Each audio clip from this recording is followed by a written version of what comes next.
वाशिम नगर परिषद निवडणुकीसाठी नगरसेवक पदाचे भाजपचे उमेदवार सतीश वानखडे आणि शिवसेना उबाठा गटाचे प्रवीण इडोळे यांच्यात रात्रीला झालेल्या वादानंतर आज पुन्हा भाजप आणि शिवसेनेचे कार्यकर्ते समोरासमोर येऊन वादविवाद झाला।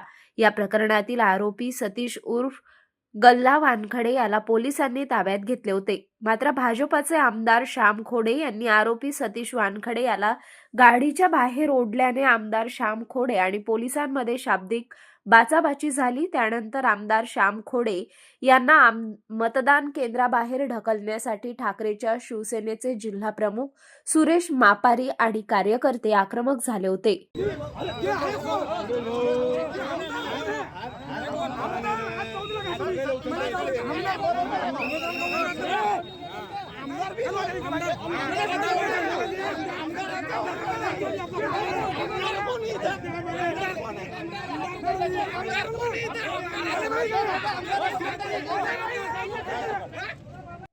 लाखाला परिसरातील SMC शाळेसमोर काही काळ तणावाचे वातावरण निर्माण झाले होते।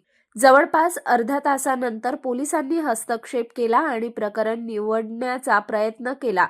मात्र भाजप आमदार श्याम खोडे यांनी पोलिसांसोबत वाद घातला। शिवसेना उभाटा गटाचे जिल्हा प्रमुख सुरेश मापारी यांच्यावर कारवाई करण्याची मागणी केली। त्यामुळे संतप्त झालेल्या दोन्ही कार्यकर्त्यांनी चांगलाच राडा केला। तुमच्या बंदोबस्ती गरज नाही आम्हाला, मतदार आमच्याकडून आहे, मतदार आम्हाला मतदान करणार आहे, काही गरज नाही तुमच्या बंदोबस्ती आम्हाला। 20 दिवसापासून आम्ही लोकांमध्ये जाऊन मत मागितलं आहे। तुम्ही तुमचा विरोधाचं ऐकून तुम्ही आमच्या लोकांवर दादागिरी करता, आमच्या लोकांच्या विरोधात स्टेटमेंट देता। काय मतलब मला तुम्हाला स्टेटमेंट द्यायचा? एका विरोध एकाचा रिपोर्ट घेतला त्याच्या नावाचा काऊन तुम्ही स्टेटमेंट देता? तुम्हाला काय अधिकार आहे स्टेटमेंट द्यायचा?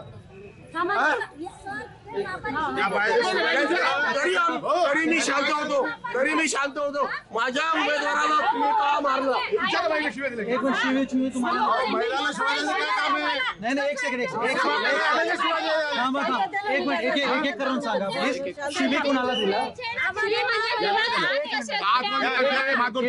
एक मिनिट शांती म्हणा। एक मिनिट तुम्ही सांगा प्लीज। असं काय फायदा नाही?